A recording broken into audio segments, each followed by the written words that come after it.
Hey guys, this is Megan. My family and I live on a small farm in Middle Tennessee, and we thought that it would be fun to kind of share our journey and hopefully help you guys avoid some of the mistakes we made, maybe teach you a couple things we've learned along the way. Today I wanted to show you my completely overrun and ridiculous garden. It's gone better than I could have ever hoped for, except my lack of planning has kind of turned it into a crazy jungle. So I'm somewhat standing in the middle of it, and you can see I've got okra and tomatoes, and it really just looks like I'm in a jungle. And I'll try to go through and show you what all I have and talk about what things I would do completely differently, how much management we need to keep up on it right now. One of the things that's happened is the last few weeks we've been really sick, so we haven't been out here to do any sort of weed whacking or mowing. And I still wanted to show a video of what it looks like now, because I think it's important to show that not everything looks perfect, and I'm really excited about what we do have, and it's okay that it looks a little bit crazy. So I'm going to try to go around and show my plants and talk about how we set it up, and then what has happened since it has grown so well, and I wasn't prepared for it to do that. I'm standing in the middle of my garden, and it looks a little crazy, but what we did was we actually follow a back to Eden method. We bought our property just about a year ago, and we cleaned the manure out of the barn and put it down as a base layer, and then we added wood chips, which most we actually got from the electric company. So if you can see, I can pull back the wood chips here. It's pretty dry under here, but I don't have to water very often.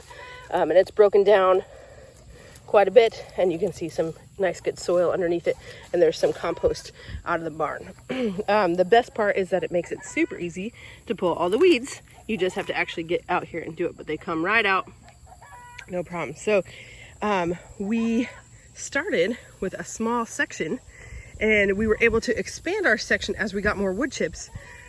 The problem is I did kind of a square foot gardening method. It's hard to even tell in the jungle. Those are all tomato plants. They are taller than I am. And so what happened is they've grown into a giant mass, and it makes it almost impossible for anything to be very easy to harvest. So I want to kind of go around and show you. So these are our, I can't even back up far enough. These are bell peppers, and you can see that we've got a bunch on here. Some, I planted a marigold in there. There used to be 9 little bell pepper plants here, and now they've turned into a giant jungle. My tomatoes here are also crazy. You can kind of see inside them. I'll walk around the edge of them. But what I thought would be small little plants that I could reach inside has turned into this dense jungle. You can see how many tomatoes have fallen just because we weren't able to get out and get them. So next time I would definitely do those in rows. Here we have a whole patch of sweet potatoes, and I think those are actually going pretty well. They're in mulch as well. They don't have any compost underneath them.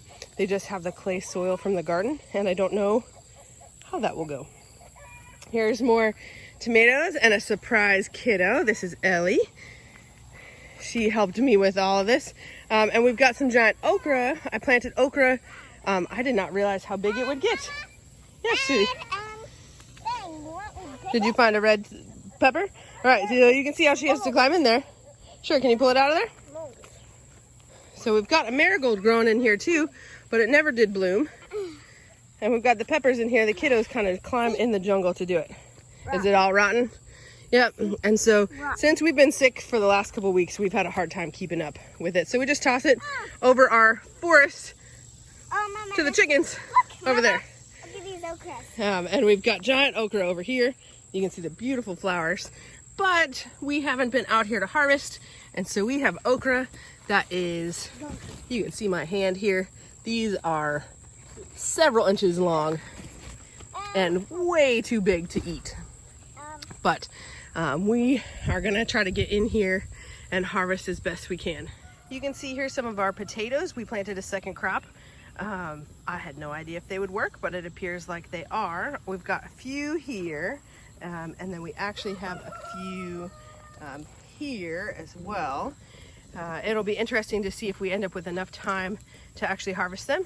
But the potatoes in the deep bedding, well, deep bedding is for animals, but in the wood chips and the compost have done really, really well for us, and they've been really easy to grow. One more section we have is our butternut squash.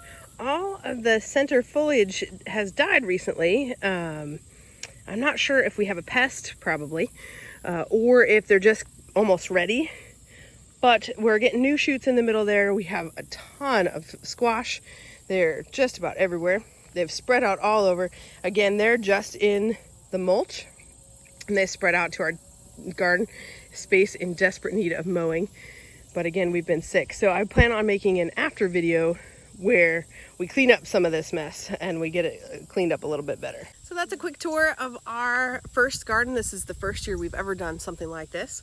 We didn't know what we were doing at the beginning. We didn't plan very well, but we have learned so much.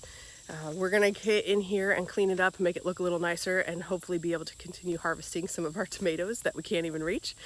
We'll also try to take care of some of these okra, which are huge.